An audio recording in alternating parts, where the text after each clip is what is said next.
Et salut à tous et à toutes, bienvenue dans cette nouvelle vidéo. Aujourd'hui, je vais parler un petit peu de la population sur Victoria 3. Donc là, on voit par exemple que sur la population de Victoria 3, avec la France, je suis à 35 millions environ de population. Et on voit que dans ces populations-là, on a des personnes à charge, des sans-emploi, des paysans et des employés rémunérés. Donc les paysans, c'est ceux qui vont travailler dans les champs, là, qui sont vraiment avec des fermes de subsistance. Si vous avez regardé d'autres vidéos, vous voyez de quoi je parle, sinon on en reparlera bientôt. Et on a aussi également des employés rémunérés, ceux qui vont travailler justement dans les industries.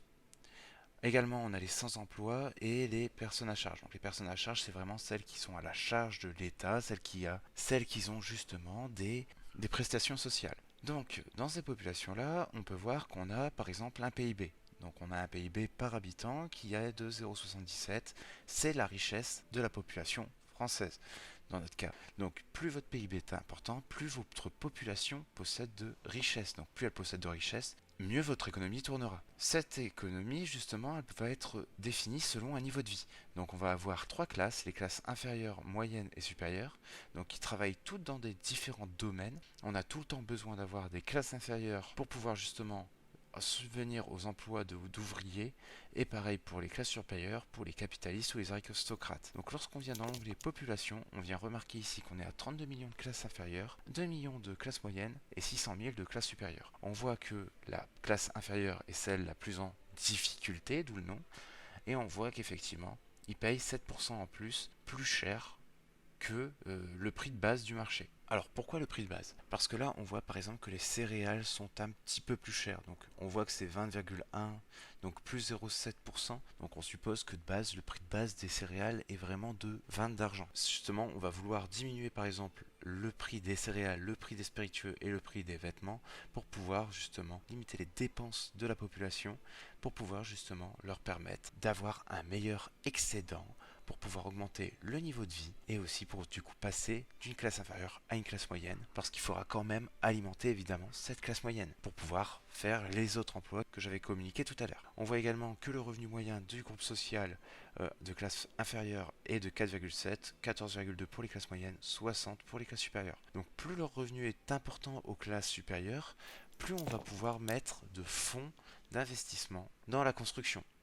Les autres aussi peuvent participer, mais ceux qui participent le plus sont ceux qui ont le plus d'argent, donc du coup c'est les classes supérieures, pour créer des industries qui sont plus importantes. Autant les classes inférieures pourraient construire par exemple d'autres fermes, tandis que vraiment les classes supérieures vont construire plus des vraies entreprises, des grosses entreprises du style des industries automobiles, des manufactures de meubles. Ensuite, on peut retrouver justement la liste détaillée, donc la liste détaillée avec les différents emplois, paysans, ouvriers, employés de bureau, etc.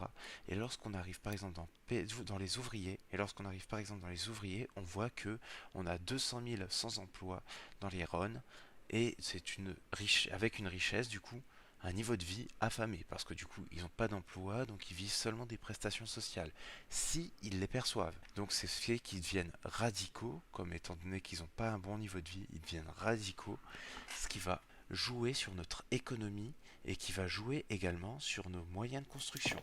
Donc les radicaux vont vraiment toucher vraiment tout ce qui est la production des entreprises, donc leur productivité, et aussi tout ce qui est justement l'efficacité de construction. Donc on va mettre plus de temps à construire des entreprises, des usines, des, des fermes, etc. Donc on voit ici par exemple qu'on est à 200 000 de population ouvrière qui travaille pour autant dans une manufacture de meubles et qui du coup qui n'est pas sans emploi et qui est de catégorie affamée. Alors pourquoi? Je suppose là par exemple que le solde hebdomadaire pour pouvoir justement verser les revenus à ses employés ou du moins générer des richesses à ses employés est peut-être trop faible. Peut-être que ça va satisfaire effectivement le minimum, vraiment minimum des salaires, mais vraiment peut-être même trop minimum. Peut-être que justement on n'aura pas assez de revenus pour pouvoir améliorer justement le niveau de vie des employés qui travaillent dans cette entreprise. Là par exemple on voit quand même que la productivité est de 3, ce qui est vraiment pas terrible. Ensuite on peut retrouver le graphique justement des professions, donc on peut voir qu'on a des paysans en majorité dans le pays. Quand on commence une partie, c'est comme ça un peu dans tous les pays, on a tout le temps la majorité des paysans. Alors les paysans ils sont capables de travailler dans les emplois justement de militaires, machinistes, ouvriers et employés de bureau, qui appartiennent à la même classe inférieure. Ensuite on va retrouver les cultures et les religions. Donc si les cultures et les religions ne sont pas adoptées dans le pays, vous allez avoir des radicaux en plus, parce qu'ils sont discriminés. Comme ils sont discriminés, ils sont devenus radicaux, et comme ils deviennent radicaux, ils affectent votre économie. Ensuite, on peut retrouver ici du coup les différentes cultures et les religions de notre population. Donc on voit qu'on a 55% de Français et le reste c'est des Français, des pseudo-Français ou d'autres populations, des Amazoniens par exemple. Et du coup on a différentes religions, du catholique, protestant, etc. Donc toutes ces religions, elles vont devoir être adoptées en France. Pareil pour les cultures. Alors comment est-ce qu'on peut adopter les cultures et les religions en même temps? On peut faire un décret, promotion des valeurs. On va accentuer l'assimilation et la conversion. L'assimilation, ça concerne tout ce qui est justement les cultures. La conversion, c'est la religion. Également, comment est-ce qu'on peut limiter la discrimination des peuples, des populations religieuses, en évitant d'avoir religion d'État. Parce que là, vraiment, ça risque d'être un gros problème, religion d'État, pour pouvoir justement convertir toutes les religions. L'idéal serait de partir dans séparation totale, parce qu'on voit que toutes les religions ici, parce qu'on a toujours, toutes les religions seront acceptées, contrairement par exemple à actuellement, liberté de conscience, où est-ce que c'est juste un trait avec la religion du pays. Enfin, avec l'école publique, on peut voir ici qu'on est avec de l'assimilation. Donc plus on a d'assimilation, plus on va assimiler les cultures, plus on va les accepter, plus on les accepte, moins on aura de radicaux qui vont être engagés. On peut du coup influer sur ça grâce au niveau d'investissement. Donc là, par exemple, pour l'éducation, on le passerait au niveau 3, on serait à 37% au lieu des 25% d'assimilation. On améliore également l'accès à l'éducation, ce qui permet d'avoir un meilleur degré d'alphabétisation. Plus on a un degré d'alphabétisation élevé, plus les populations seront aptes à faire différents métiers. Donc là, si je prends par exemple les classes moyennes, si elles n'avaient pas un bon niveau d'alphabétisation, on aurait des problèmes pour remplir les métiers de universitaires, bureaucrates, etc. Donc c'est très important à ne pas négliger l'alphabétisation. En plus ça vous apporte des bonus en technologie, mais ça on en parlera plus tard. Par ailleurs, j'avais oublié de signaler, mais on peut aussi modifier du coup l'imposition des populations. Donc plus vous limitez l'imposition de la population, plus vous pouvez justement lui améliorer son niveau de vie, parce qu'elle payera moins cher la consommation, mais elle payera aussi moins cher sa propre taxe. Parce qu'on voit que là, par exemple, en actuel, on voit qu'on est à 0,70. Donc là, la population paye par semaine 0,70 de revenus pour l'État pour vivre sur le sol français. On peut également modifier cela par des lois grâce à l'imposition par tête, la changer en fiscalité sur la consommation.